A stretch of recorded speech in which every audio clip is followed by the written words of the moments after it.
The dust kicked up from the gravel road as Sarah's old Honda Civic sputtered to a stop outside the Broken Arrow Ranch. Steam billowed from under the hood like a white flag of surrender.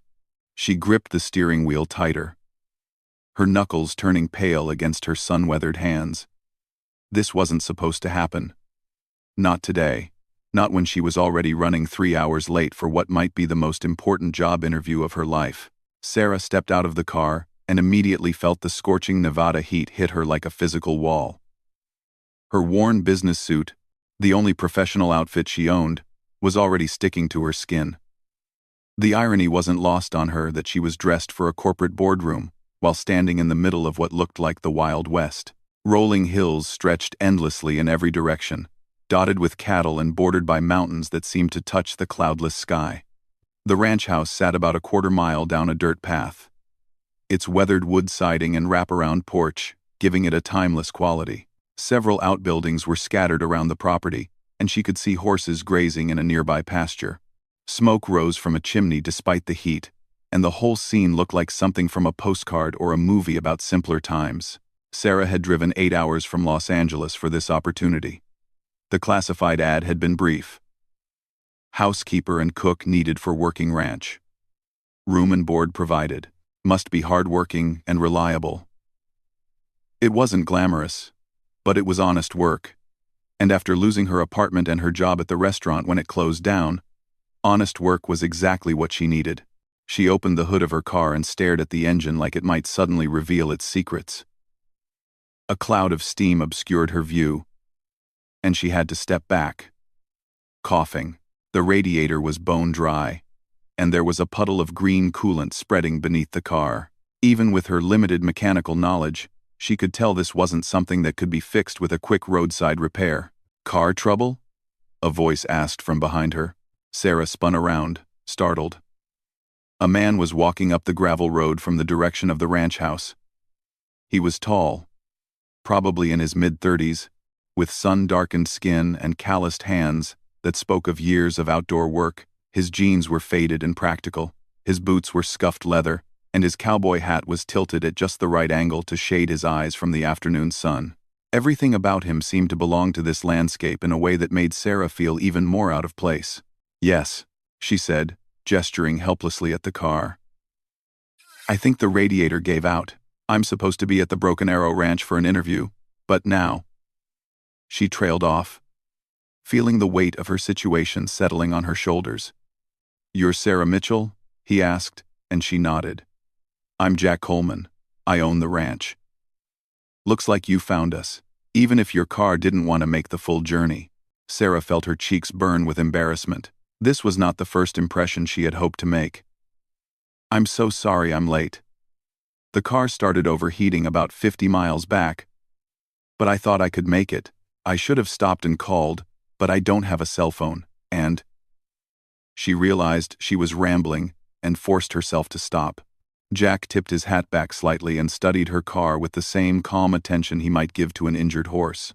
"Old Honda Civics are good cars, but they don't much like desert heat when their cooling systems start to fail.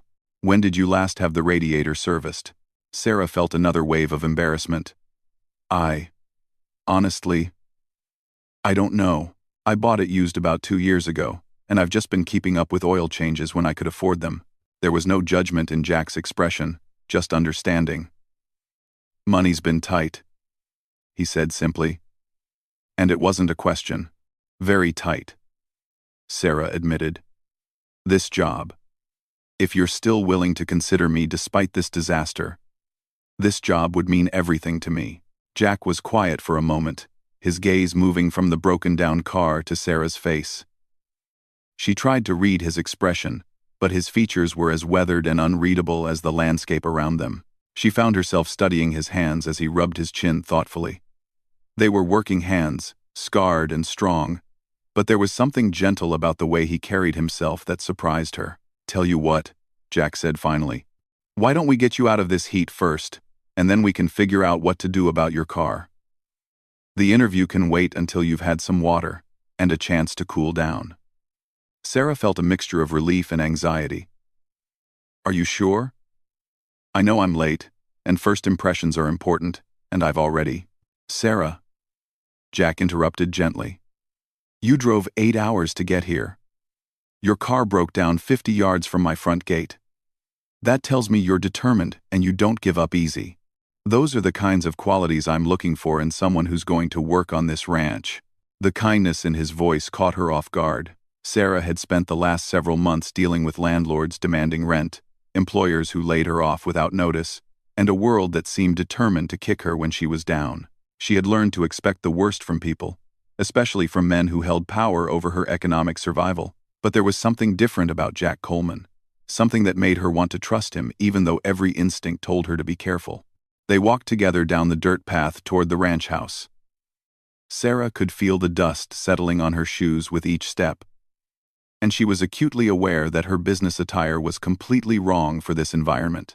The silence between them wasn't uncomfortable, but it was filled with unspoken questions on both sides. The ranch house was larger up close than it had appeared from the road.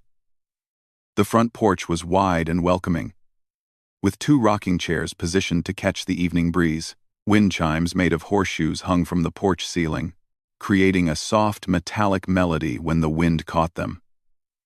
The front door was solid wood, painted a deep red that had faded to a comfortable burgundy over the years. Built this place myself, Jack said, noticing her attention to the details. Took me 3 summers, working evenings and weekends around the ranch work. My grandfather always said a man should build his own house if he can, and his own life too. It's beautiful, Sarah said, and she meant it. There was something honest about the construction, something that spoke of patience and care, rather than speed and profit. Jack opened the front door and gestured for her to go ahead. The interior was cool and dim after the bright heat outside. The living room was simple but comfortable, with furniture that looked handmade and built to last. A stone fireplace dominated one wall, and the mantel was decorated with photographs and what looked like family heirlooms. The floors were hardwood, worn smooth by years of use, and colorful rugs were scattered throughout the room. Sit down, Jack said, indicating a comfortable-looking armchair. I'll get you some water, and then we can talk about what brought you all the way out here. As he disappeared into what she assumed was the kitchen, Sarah took the opportunity to look around more carefully. The photographs on the mantel showed the ranch in various stages of development, from what looked like raw land to the thriving operation she had glimpsed on her way in. There were pictures of Jack with older people who were probably his parents or grandparents, and several shots of him working with horses and cattle. What struck her most was how every image seemed to tell a story of building something lasting, of putting down roots in a place and making it home. Sarah couldn't remember the last time she had felt truly at home, anywhere. Her apartment in Los Angeles had been just a place to sleep between shifts at the restaurant. Before that, she had lived in a series of temporary situations, always moving when the rent went up or the lease expired or circumstances changed. Jack returned with a tall glass of ice water and a damp towel. Thought you might want to cool off a bit, he said, handing her both. The water was the best thing Sarah had tasted in hours, possibly days. She pressed the cool towel to the back of her neck and felt some of the tension leave her shoulders. Thank you. I can't tell you how much I appreciate this. So, Jack said, settling into the chair across from her. Tell me about yourself. What made you decide you wanted to work on a ranch? It was the question Sarah had been dreading, because the honest answer was that desperation had made the decision for her. But sitting in Jack's comfortable living room, with his patient attention focused on her, she found herself telling the truth. I lost my job 3 months ago, she began. I was working as a waitress at a family restaurant in Los Angeles, and the owners decided to sell the building to developers. Everyone got laid off with 2 weeks' notice. I tried to find another restaurant job, but the economy's been tough, and most places want someone with more experience than I have. Jack nodded, encouraging her to continue. I lost my apartment 6 weeks ago because I couldn't make the rent. I've been staying with a friend, sleeping on her couch. But that's not a long-term solution. I saw your ad in the paper, and I thought maybe I could start over somewhere new. I know I don't have ranch experience, but I'm a hard worker, and I learn fast. What kind of work have you done before? Jack asked. Mostly restaurant work, Sarah said. But I've also cleaned houses. Worked in a hotel laundry. Done some retail. I know how to cook basic meals and keep a house clean. I'm good with my hands, and I don't mind physical work. Any experience with animals? Sarah shook her head. Not really. I always wanted a dog when I was growing up, but we moved around too much. My mom said pets were just another thing to worry about when you had to pack up and leave. There was something in the way she said it that made Jack study her face more carefully. Sarah realized she had revealed more than she intended about her childhood. About the instability that had shaped her life long before she ended up sleeping on friends' couches in Los Angeles. What about your family now? Jack asked gently. Anyone you're leaving behind in California? No, Sarah said simply. It's just me.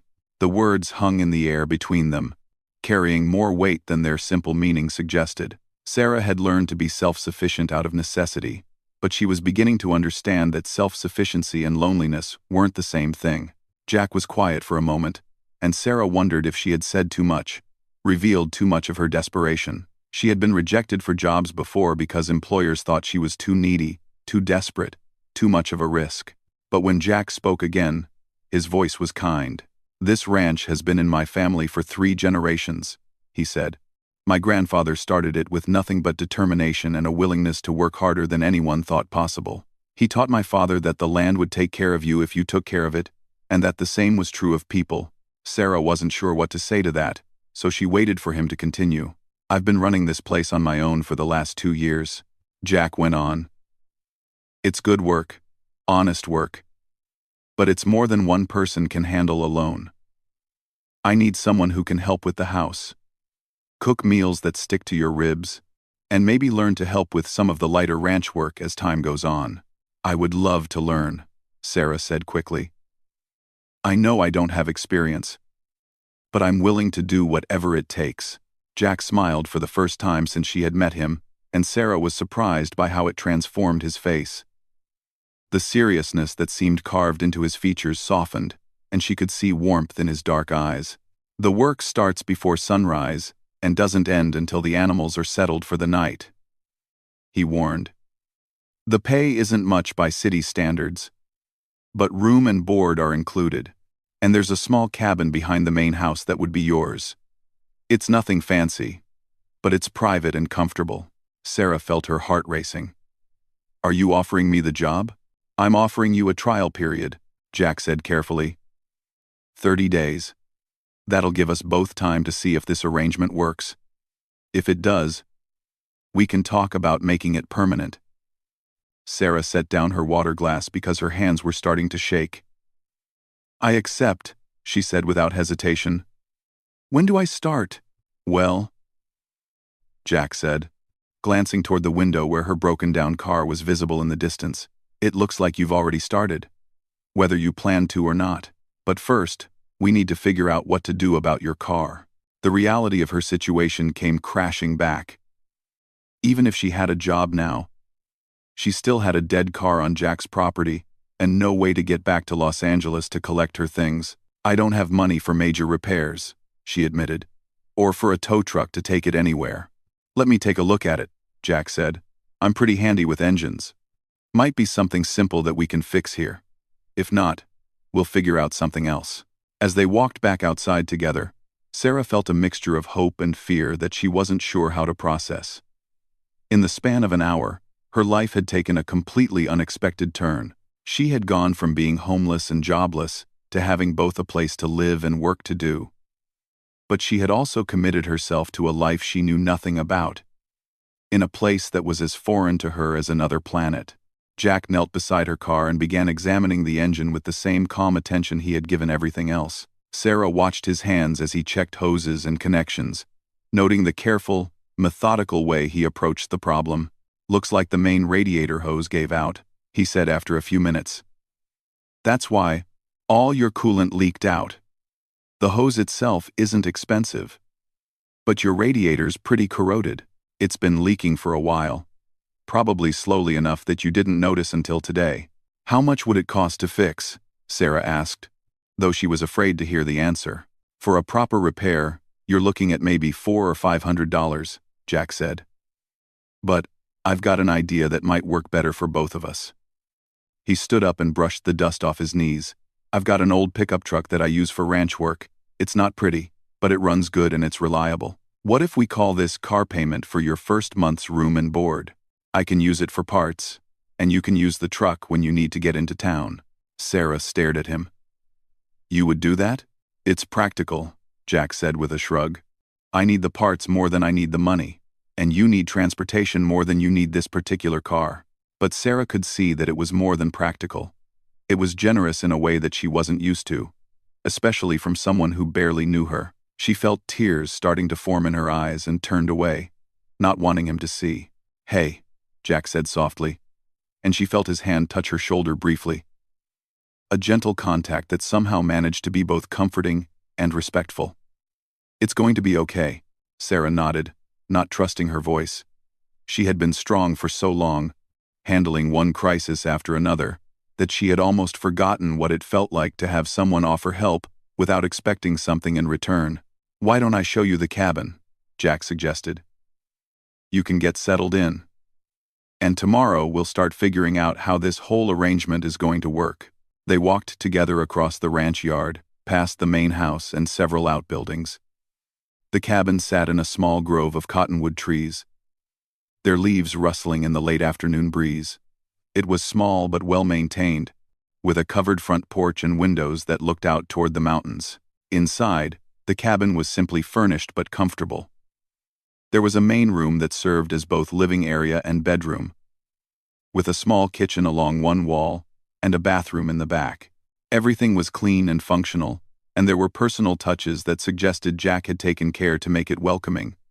Fresh flowers in a mason jar on the table, clean linens on the bed, and a basket of basic groceries on the kitchen counter. "I wasn't sure when you'd arrive," Jack said, "so I picked up a few things to get you started. There's coffee, bread, eggs, some canned goods. Tomorrow I'll show you where everything is in the main house kitchen."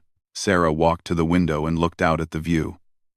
The mountains were turning purple in the distance, and the setting sun was painting the sky in shades of orange and pink that she had never seen in the city. It was so quiet that she could hear her own breathing, so peaceful that she felt some of the tension she had carried for months beginning to dissolve. "Jack," she said, turning back to face him, "I need you to know something." He waited, his expression patient and attentive. "I'm not running from anything illegal," she said. "I don't have debts to dangerous people or an abusive ex-boyfriend or anything like that. But I am running from a life that wasn't working, from a feeling like I was drowning a little more every day. I don't want you to think you're getting involved in some kind of drama." Jack considered this for a moment. "We all run from things sometimes," he said finally. "The question is whether we're running toward something better. What do you think you're running toward?" Sarah looked around the small cabin, at the evidence of Jack's thoughtfulness in preparing it for her, at the view of endless sky outside the window. "I think I'm running toward a chance to build something," she said. "Maybe for the first time in my life." "That's a good thing to run toward," Jack said. "And this is a good place to do the building."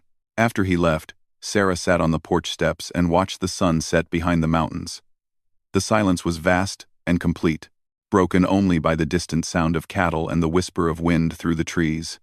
For the first time in months, she allowed herself to believe that everything might actually be okay.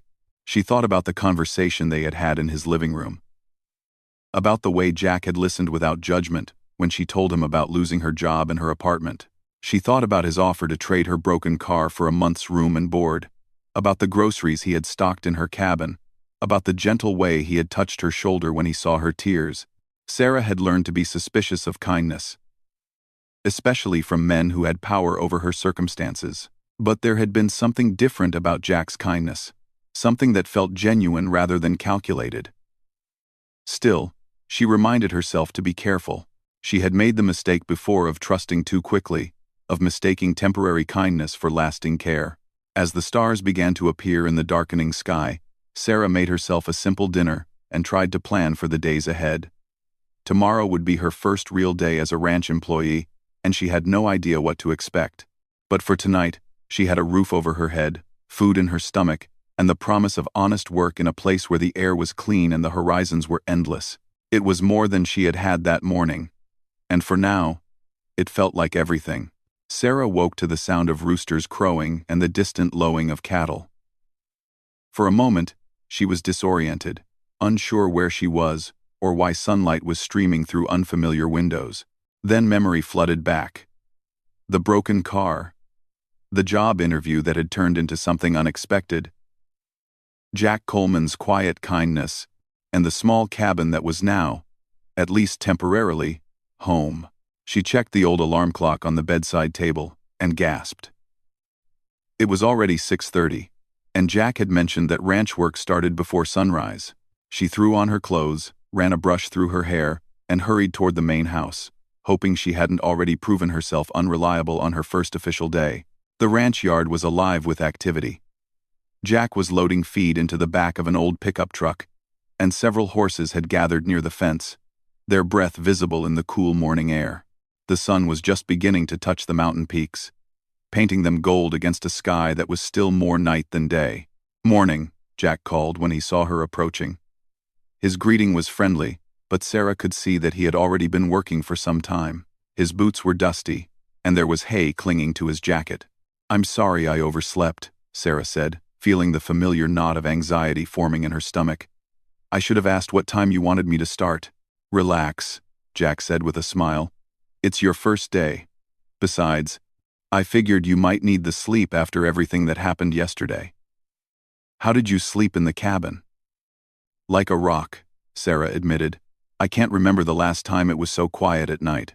"That's one of the benefits of being this far from the city," Jack said, "though it takes some getting used to if you're accustomed to sirens and traffic noise." He finished loading the feed and dusted his hands on his jeans. "Want to come with me to feed the horses? I can show you around the property and explain how things work around here."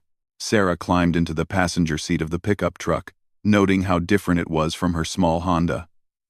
The truck was older and more practical, built for function rather than comfort, but it started immediately and ran with the steady confidence of a machine that was well maintained and regularly used. As they drove across the ranch, Jack pointed out various landmarks and explained the layout of the operation. There were 3 main pastures for the cattle, a separate area for the horses, several outbuildings that housed equipment and feed, and a workshop where Jack did repairs and maintenance. "The ranch runs about 200 head of cattle," he explained as they bounced along a dirt road that wound between fenced pastures. "Mostly beef cattle, though I keep a few dairy cows for our own use. The horses are working animals, not show horses. They help with herding cattle and getting around the rougher parts of the property." Sarah listened carefully, trying to absorb information about a way of life that was completely foreign to her. The scale of it was overwhelming. In Los Angeles, she had lived in spaces measured in square feet.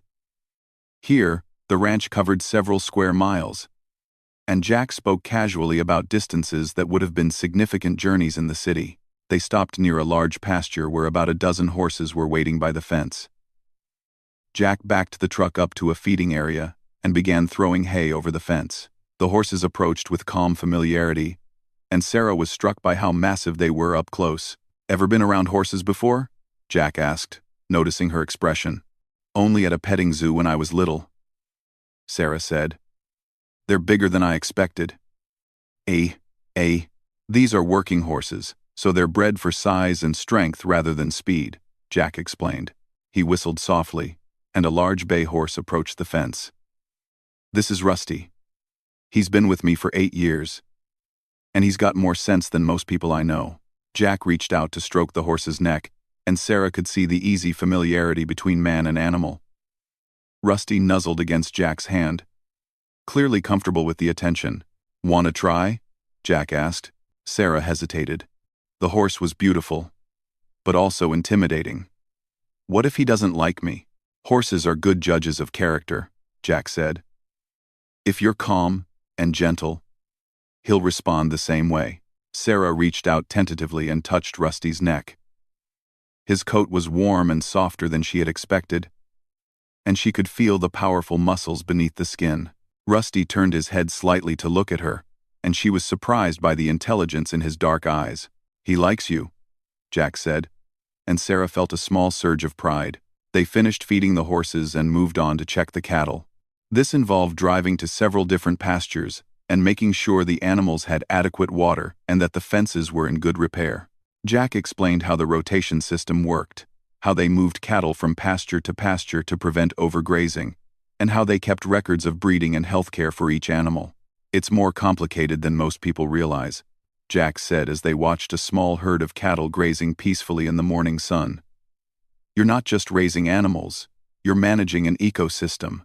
Everything has to be in balance.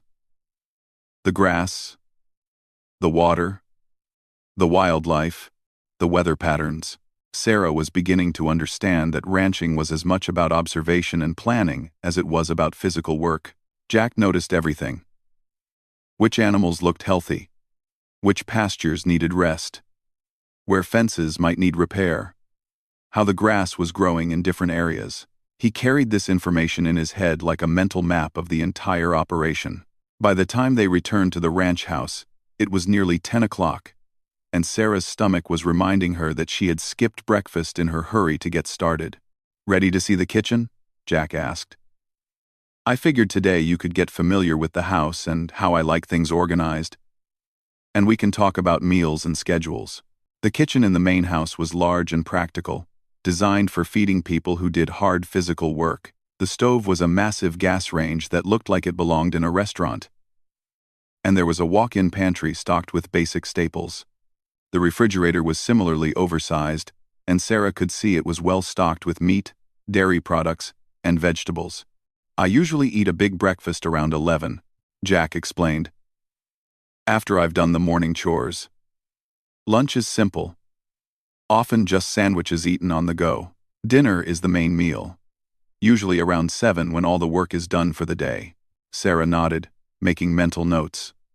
"What do you usually like for breakfast?" "Eggs, bacon, sometimes pancakes or biscuits. Nothing fancy, but plenty of it.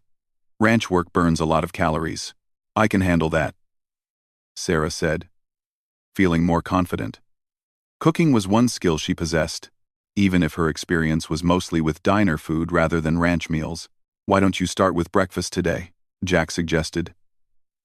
"I need to check on some equipment in the workshop, and then I'll come back and eat.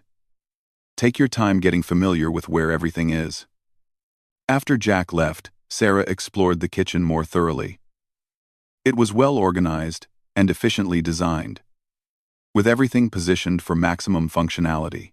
She found the basic ingredients for a substantial breakfast and began planning a meal that would demonstrate her competence. As she worked, Sarah thought about the morning she had just experienced. The physical beauty of the ranch was undeniable, but what struck her more was the sense of purpose that seemed to permeate everything Jack did. Every task, from feeding animals to checking fences, was part of a larger system that he understood completely. She had worked in restaurants where chaos was the norm, where everyone was constantly stressed and nothing ever seemed to run smoothly. Here, even though the work was physically demanding, there was a rhythm and logic to it that she found appealing. Sarah was just finishing cooking when Jack returned, and she felt a flutter of nervousness as she set the plate in front of him. She had made scrambled eggs with cheese, thick-cut bacon, hash browns, and buttermilk biscuits from scratch. It was the kind of substantial meal that seemed appropriate for someone who had already put in 4 hours of physical work. Jack took a bite and nodded approvingly. "This is excellent," he said, and Sarah felt herself relax. "Where did you learn to cook like this?" "Working in restaurants mostly," Sarah said. "And my grandmother taught me some basics when I was young. She always said that feeding people well was one of the most important things you could do." "Smart woman," Jack said. "Good food makes everything else easier." They ate together at the kitchen table, and Sarah found herself studying Jack's face as he talked about his plans for the day. In the morning light, she could see details that had been hidden in the previous day's heat and confusion. There were laugh lines around his eyes, and a small scar on his chin that looked like it might have come from a childhood accident. His hands, which she had noticed before, showed the permanent effects of outdoor work: calluses, small scars, and skin darkened by sun and weather. But it was his manner that intrigued her most. Jack moved and spoke with the confidence of someone who knew exactly who he was and what he was doing. Sarah had spent most of her adult life feeling like she was improvising, making decisions based on immediate necessity rather than long-term planning. Jack seemed to approach everything from the opposite direction, as if every choice was part of a larger design. "What made you want to be a rancher?" Sarah asked as they finished eating. Jack considered the question while he drank his coffee. "I grew up here," he said finally. "My grandfather bought this land when my father was just a baby. And I spent every summer working alongside them. I went away to college for a few years, studied business and agriculture, but I always knew I'd come back." "Did you ever want to do anything else?" "For a while, I thought about veterinary school," Jack said. "I like working with animals, and there's always a need for good large animal vets in ranch country. But ultimately, I realized I wanted to raise animals, not just treat them when they're sick." Sarah could hear the conviction in his voice, the certainty of someone who had found his calling early and never doubted it. She envied that kind of clarity. Her own path through life had been driven more by necessity than choice, a series of reactions to circumstances rather than a conscious plan. "What about you?" Jack asked. "Did you ever have a job you really loved?" The question caught Sarah off guard, because she realized she had never really thought about work in terms of love. Jobs had always been about survival, about paying bills and keeping a roof over her head. The concept of actually enjoying what you did for a living was foreign to her. "I don't think so," she said honestly. "I've had jobs I didn't hate, but I never really had the luxury of thinking about whether I loved what I was doing." "When I do as," Jack nodded, and Sarah was grateful that he didn't try to offer easy reassurances or suggest that she just hadn't found the right opportunity yet. Instead, he seemed to understand that some people's relationship with work was necessarily more practical than passionate. "Well," he said, finishing his coffee and standing up from the table, "maybe this will be different. Ranch work has a way of getting into your blood if you're the type of person it's going to suit." After breakfast, Jack showed Sarah through the rest of the main house. There were 3 bedrooms upstairs, though only one showed signs of regular use. The living room she had seen the day before was clearly the heart of the house, with comfortable furniture arranged around the fireplace and bookshelves filled with volumes on agriculture, animal husbandry, and Western history. "I don't entertain much," Jack admitted as they walked through the dining room. "Most of my social life happens in town. And most of my neighbors are other ranchers who prefer to meet at the coffee shop rather than make formal visits." Sarah was cleaning the breakfast dishes when Jack left to continue his work, and she found herself alone in the house for the first time. The silence was profound but not uncomfortable. Through the kitchen window, she could see Jack working in one of the nearby pastures, moving with the same calm efficiency she had observed all morning. She spent the rest of the day familiarizing herself with the house and beginning to understand the routines that would structure her new life. Laundry needed to be done, floors needed sweeping, and there were vegetables in the garden that needed harvesting for dinner. The garden surprised her. It was larger and more diverse than she had expected, with neat rows of tomatoes, peppers, squash, beans, and herbs. Everything was healthy and well tended, and Sarah realized that Jack had been maintaining it himself, in addition to all his other responsibilities. As she worked in the garden, Sarah began to understand why Jack needed help. The ranch operation was vast and complex, requiring constant attention to details that could mean the difference between success and failure. Adding household management and meal preparation to that workload would be overwhelming for anyone. The afternoon heat was intense, and Sarah found herself moving more slowly as the temperature climbed toward 100 degrees. She had always considered herself physically tough, but this was different from anything she had experienced in the city. Here, the sun seemed to press down on everything with relentless intensity, and there was no escape into air-conditioned buildings or shaded parking structures. She was taking a break in the shade of the porch when she saw a cloud of dust approaching on the main road. A pickup truck turned into the ranch driveway, and Sarah felt a moment of panic. She didn't know if she was supposed to answer the door or handle visitors, and Jack was somewhere out on the property, probably too far away to notice the approaching vehicle. The truck pulled up near the main house, and an older woman climbed out. She was probably in her 60s, with silver gray hair pulled back in a practical bun, and the kind of sun-weathered face that spoke of a lifetime spent outdoors. Her clothes were similar to Jack's: practical jeans, boots, and a long-sleeved shirt that protected her arms from the sun. You must be Sarah, the woman said, approaching the porch with a friendly smile. I'm Margaret Hendricks. My husband and I own the ranch about 5 miles east of here. Sarah stood up and brushed the dirt from her hands. Nice to meet you, she said, unsure of the proper protocol for this situation. Jack mentioned he'd hired someone to help out, Margaret continued. I thought I'd stop by and introduce myself. It's nice to have another woman around these parts. Sarah invited Margaret to sit on the porch, and they talked while they waited for Jack to return from wherever he was working. Margaret had been ranching with her husband for 35 years, and she had a wealth of practical knowledge about everything from preserving food to treating injured animals. It's a good life, Margaret said, looking out over the ranch with obvious satisfaction. Hard work, but good work. And Jack's one of the finest young men in the county. You're lucky to be working for him. He seems very kind, Sarah said carefully, not wanting to reveal too much about her circumstances or her first impressions. Margaret studied her face with shrewd eyes. Jack's had his share of troubles, she said gently. Lost his parents in a car accident about 5 years ago, and he's been running this place alone ever since. He works too hard and doesn't take enough time for himself, but his heart's in the right place. Sarah filed this information away, understanding now why Jack might seem older than his years.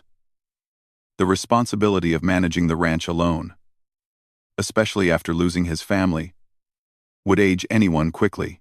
When Jack returned, dusty and tired from whatever project had occupied his afternoon, he greeted Margaret with obvious warmth. They talked about cattle prices, weather patterns, and local news, while Sarah prepared drinks for everyone.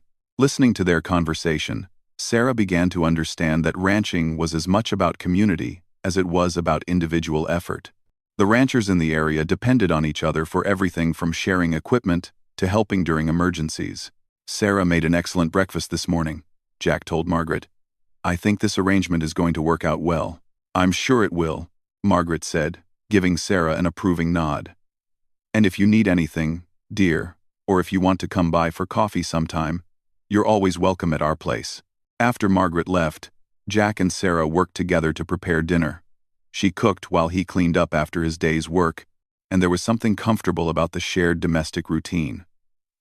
They moved around the kitchen without getting in each other's way, and their conversation was easy and natural. Margaret's been like a second mother to me since my parents died, Jack said as they sat down to eat. She and her husband helped me through some of the roughest times, and I don't know what I would have done without them. Ever. Sarah served him a plate of grilled pork chops with vegetables from the garden and fresh bread she had baked during the afternoon. How long ago did you lose them? She asked gently. 5 years in September, Jack said.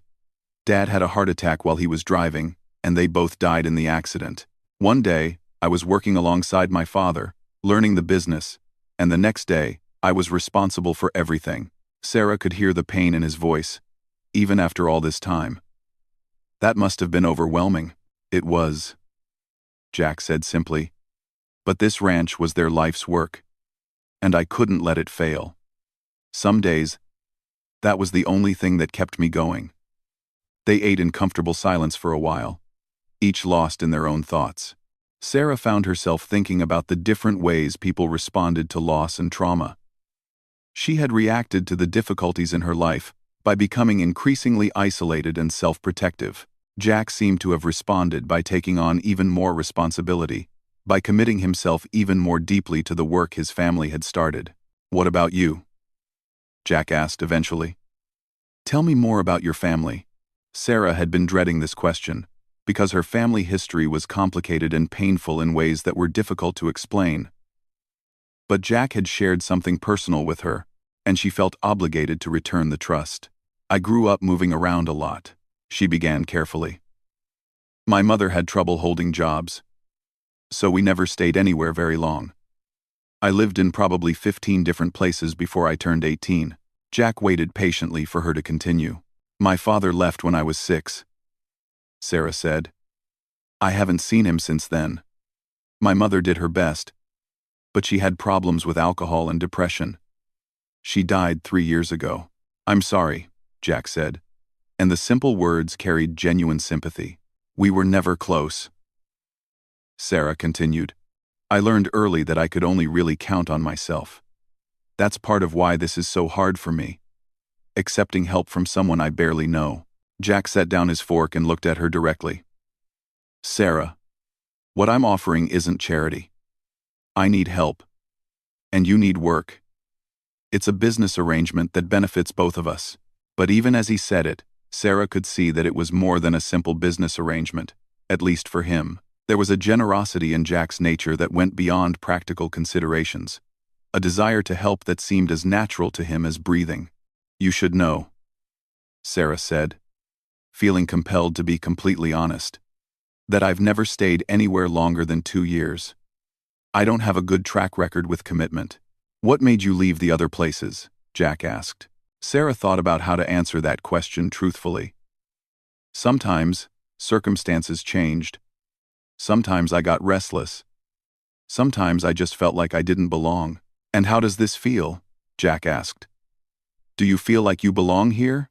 It was a question Sarah couldn't answer yet, because she had only been on the ranch for 24 hours. But there was something about the place, about the rhythm of life here, that felt different from anywhere she had lived before. There was a rootedness to it, a connection to the land and the work that seemed to offer possibilities she hadn't considered before. "I don't know yet," she said honestly, "but I want to find out." After dinner, they sat on the front porch and watched the sun set behind the mountains. The air was cooling, and there was a breeze that carried the scent of grass and wildflowers. In the distance, Sarah could hear the cattle settling down for the night, and somewhere, an owl was calling from the cottonwood trees near her cabin. "It's so peaceful," she said, more to herself than to Jack. "That's what I love most about it," Jack said. "The peace. The feeling that you're part of something bigger than yourself." As the stars began to appear in the darkening sky, Sarah felt something she hadn't experienced in years. A sense of possibility. For the first time in her adult life, she was in a place where she might be able to build something lasting, where her work might contribute to something that would endure beyond her immediate needs. "Jack," she said, turning to face him in the gathering darkness, "you should know that I'm going to work harder than anyone you've ever hired. I won't let you down." "I believe you," Jack said quietly. "And Sarah? I think you're going to find that this place has a way of healing people, if they let it." As she walked back to her cabin under a canopy of stars brighter than any she had ever seen, Sarah allowed herself to hope that Jack might be right. 3 weeks into her new life, Sarah woke before her alarm for the first time since arriving at the ranch. She lay in bed listening to the familiar sounds of dawn. Roosters announcing the sunrise, cattle moving slowly across the pastures, and the distant sound of Jack starting his morning chores. What surprised her was how much she had come to love these sounds, how they had become the soundtrack to a contentment she had never experienced before. She dressed quickly and made her way to the main house, where she found Jack in the kitchen drinking coffee and reading what looked like a letter. His expression was serious, and Sarah felt a familiar flutter of anxiety. In her experience, serious expressions often meant bad news, and bad news usually meant change. "Morning," she said, trying to keep her voice light. "Everything okay?" Jack looked up and smiled, but she could see the distraction in his eyes. "Morning. Coffee's fresh. I just got a letter from my cousin in Denver. He wants to visit next week." Sarah poured herself a cup of coffee and waited for more information. In the 3 weeks she had been at the ranch, no one had visited except neighbors like Margaret Hendricks, and those visits had been casual and comfortable. The prospect of someone from Jack's family arriving felt significant in a way she couldn't quite define. "Is that a good thing or a bad thing?" she asked. Jack folded the letter and set it aside. "Complicated thing," he said. "Michael's a good man, but he's never understood why I wanted to stay here and run the ranch. He's been trying to convince me to sell the place for years." Sarah felt her stomach drop. "Sell it?" "He's a real estate developer," Jack explained. "He sees this land as an investment opportunity, not as a way of life. He thinks I'm wasting my potential by staying here." Sarah busied herself with breakfast preparations, trying not to show how much this news affected her. In just 3 weeks, the ranch had become more than a job to her. It had become home in a way that nowhere else ever had. The idea that it might not be permanent, that Jack might be persuaded to give it up, was almost unbearable. "What do you think?" she asked, keeping her voice carefully neutral. Jack was quiet for a long moment, staring out the window at the pastures where his cattle were grazing in the morning sun. "I think he's never going to understand that some things are worth more than money," he said finally. "But he's family. And he means well. So I listen to what he has to say." As she cooked breakfast, Sarah thought about the changes that had occurred in her life over the past 3 weeks. She had learned to collect eggs from the chicken coop without being afraid of the roosters. She could now help Jack with basic veterinary care for the animals, holding a calf steady while he administered vaccinations or cleaned wounds. She had mastered the enormous gas range in the kitchen and had taken over responsibility for maintaining the vegetable garden. More importantly, she had begun to feel useful in a way that was new to her. In her previous jobs, she had always felt replaceable, like someone who was filling a role that anyone could fill. Here, her contributions mattered. Jack relied on her, and the smooth functioning of the ranch depended partly on her work. She had also begun to feel something else, something that both thrilled and terrified her. She was falling in love with Jack Coleman, and she had no idea what to do about it. It had happened gradually, so slowly that she hadn't recognized it at first. It was there in the way he patiently taught her about the animals, never making her feel stupid for asking questions.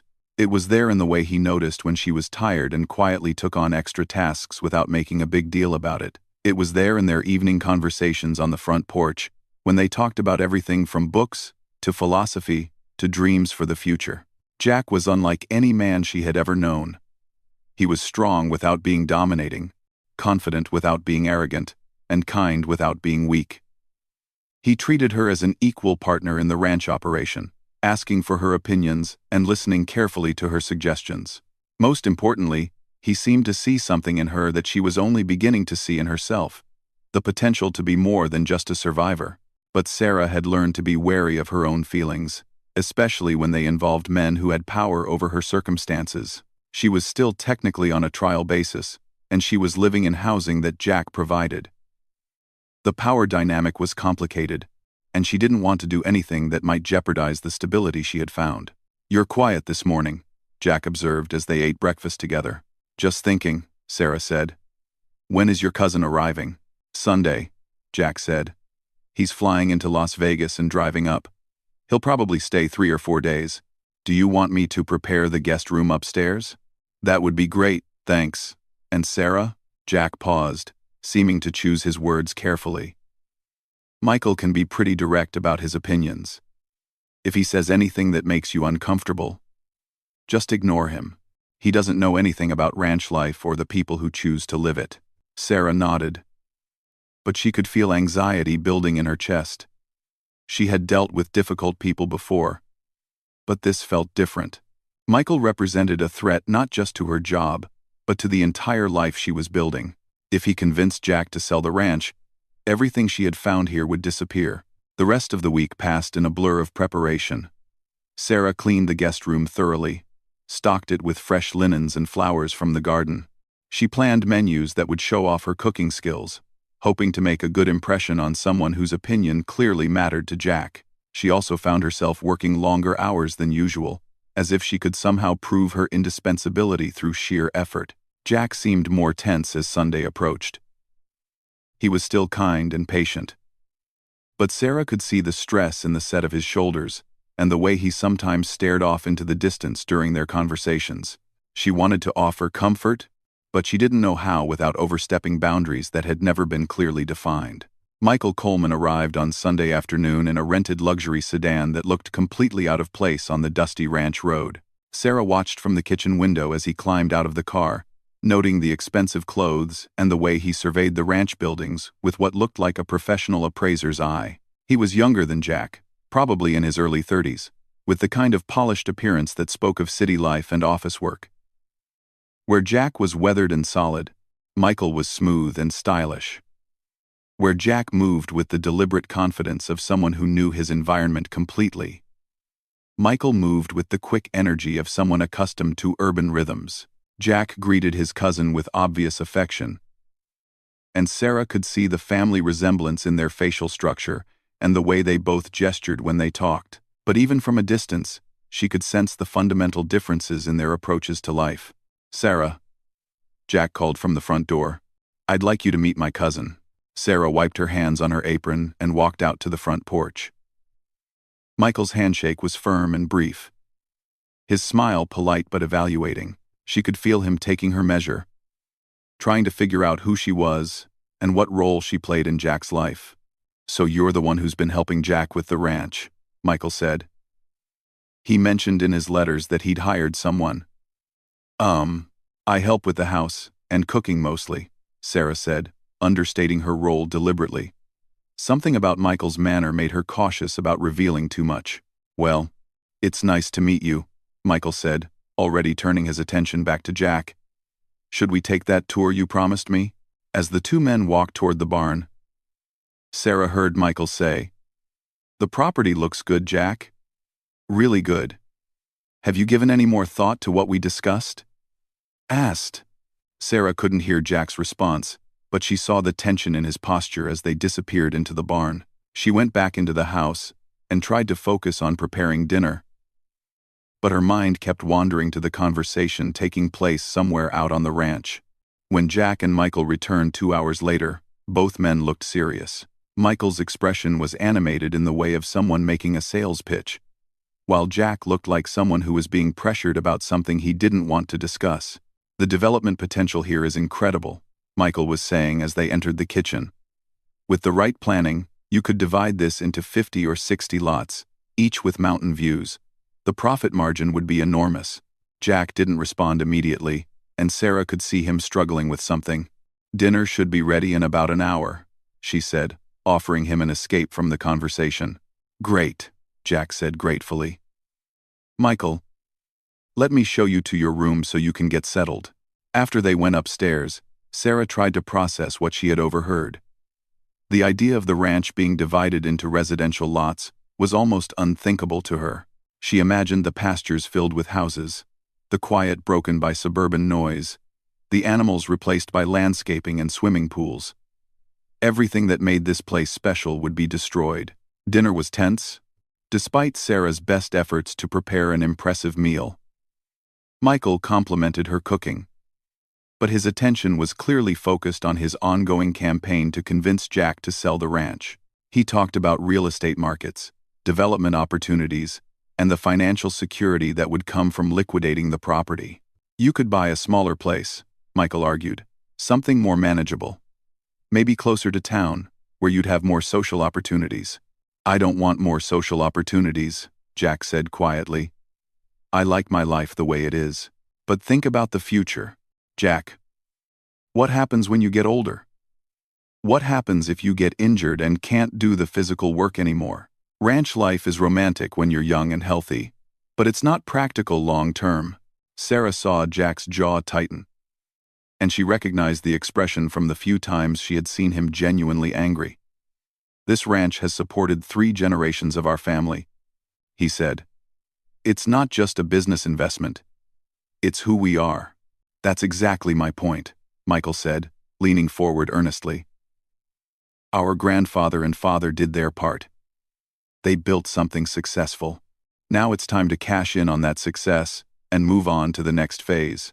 Sarah excused herself to clear the dishes, not wanting to intrude on what was clearly a family disagreement. But as she worked in the kitchen, she could hear the conversation continuing in the dining room, growing more heated as both men defended their positions. "You're wasting your life out here," Michael said, his voice rising slightly. "You're smart, educated, capable of doing anything you want. Why limit yourself to this isolated existence?" "Because this isolated existence is what I want," Jack replied, his voice tight with controlled frustration. "Why is that so hard for you to understand?" "Because I care about you," Michael said. "Because I see you getting older and more set in your ways, and I worry that you're going to wake up one day and realize you've missed out on everything the world has to offer." There was a long pause, and then Jack said, "What if I told you that I think you're the one who's missing out? What if I told you that everything I want from the world is right here?" "Then I'd say you're not thinking clearly," Michael said bluntly. And I'd wonder if there were other factors influencing your judgment. Sarah froze at the kitchen sink, understanding suddenly that she might be one of those other factors. The thought that her presence might be complicating Jack's decision about the ranch was deeply disturbing. The conversation moved to the living room, and Sarah finished the dishes in silence, her mind racing. She had thought she was building a new life. But maybe she was just another temporary element in Jack's life. Someone who would be displaced when more important decisions needed to be made. When she finished cleaning up, she slipped quietly out the back door and walked to her cabin. The night air was cool, and the stars were brilliant in the clear sky. She sat on her small porch and tried to sort through her emotions. The possibility that Jack might sell the ranch forced her to confront feelings she had been trying to ignore. She wasn't just afraid of losing her job. She was afraid of losing Jack. Over the past 3 weeks, she had begun to imagine a future that included both the ranch and the man who ran it. She had allowed herself to hope that the growing closeness between them might develop into something deeper and more lasting. But Michael's visit was making her realize how precarious her situation really was. She was an outsider in Jack's family, an employee whose opinions wouldn't carry weight in major decisions about his future. If Jack decided to sell the ranch, she would have no choice but to accept that decision and figure out what to do next. Sarah was still sitting on her porch when Jack appeared out of the darkness, walking slowly toward her cabin. He looked tired and stressed, and Sarah felt her heart go out to him. "Rough evening," she said softly as he approached. "That's one way to put it," Jack said with a rueful smile. "Mind if I sit down?" Sarah moved over on the porch steps to make room for him. They sat in comfortable silence for a few minutes, listening to the night sounds of the ranch. "He means well," Jack said eventually. "Michael. He really does care about me. And he thinks he's looking out for my best interests. But you disagree with him." "Completely," Jack said. "He sees this place as a burden, something I'm stuck with because of family obligation. He can't understand that it's actually what I choose. What makes me happy." Sarah wanted to ask directly whether he was considering selling, but she didn't know if she had the right to ask such a personal question. Instead, she said, "What makes you happy about it?" Jack turned to look at her, and in the moonlight she could see the genuine pleasure in his expression. "Everything," he said simply. "The animals, the land, the work itself. The feeling that what I do matters, that I'm taking care of something that will outlast me." He paused, then added, "And lately, having someone to share it with. Having you here has made me realize how lonely I was before. Even though I didn't recognize the loneliness at the time." Sarah felt her breath catch. "Jack, I know this is complicated," he said quickly. "I know you work for me, and that makes any personal relationship between us problematic. But I need you to know that having you here has been the best thing that's happened to me in years." Sarah stared at him, hardly daring to believe what she was hearing. "Are you saying that we?" "I'm saying that I've fallen in love with you," Jack said quietly. "And I'm hoping that maybe you might feel something similar." The words hung in the night air between them, and Sarah felt as though the entire world had shifted. For weeks, she had been afraid to acknowledge her own feelings. And now Jack was offering her everything she had hoped for, but hadn't dared to expect. "I do," she whispered. "I feel the same way. But Jack, what about your cousin? What if he's right about the ranch? What if you'd be better off selling and starting fresh somewhere else?" Jack reached out and took her hand, his calloused fingers intertwining with hers. "Sarah, I need you to understand something. I'm not keeping this ranch because I'm afraid of change or because I don't know what else to do with my life. I'm keeping it because it's who I am, and because I want to build a future here." He turned to face her more directly. "I want to build that future with you, if you're willing. I want you to be my partner in every sense of the word, not just my employee." Sarah felt tears starting in her eyes. "What are you asking me?" "I'm asking if you'll stay," Jack said. "Not just for the 30-day trial period, not just until you find something better, but permanently. I'm asking if you'll help me prove to Michael and everyone else that this ranch isn't just a relic of the past, but a foundation for the future." Sarah thought about all the times in her life when she had run away from situations that became too complicated or demanding. She thought about her pattern of leaving before she could be left, of protecting herself by never investing too deeply in any one place or person. But looking at Jack's face in the moonlight, seeing the hope and vulnerability in his expression, she realized that running away would mean giving up the best thing that had ever happened to her. "Yes," she said, her voice stronger than she felt. "I'll stay. I want to build that future with you." Jack smiled, and Sarah saw relief and joy transform his features. He leaned forward and kissed her gently. A kiss that tasted like moonlight and promises, and the beginning of everything she had never dared to hope for. When they broke apart, Jack rested his forehead against hers. He said, "I want to ask Michael to leave early. I don't want to spend the next 3 days arguing about decisions I've already made. Is that terrible of me?" "It's honest," Sarah said, "and sometimes honesty is more important than politeness." The next morning, Sarah woke early and prepared an elaborate breakfast, wanting to send Michael off with a good meal even if the visit was being cut short. She could hear the two men talking in the living room, and while she couldn't make out the words, the tone seemed more resigned than argumentative. When they came into the kitchen, Michael looked disappointed but not entirely surprised. "Jack tells me he's made up his mind about the ranch," he said to Sarah. "I hope you understand the responsibility that comes with that decision." "I do," Sarah said simply. "And I take that responsibility seriously." Michael studied her face for a long moment, then nodded slowly. "I hope you both know what you're doing," he said. "And I hope you'll be happy." After Michael left, Jack and Sarah stood on the front porch and watched his car disappear down the dusty road. The morning sun was bright, and the mountains looked close enough to touch. "Any regrets?" Sarah asked.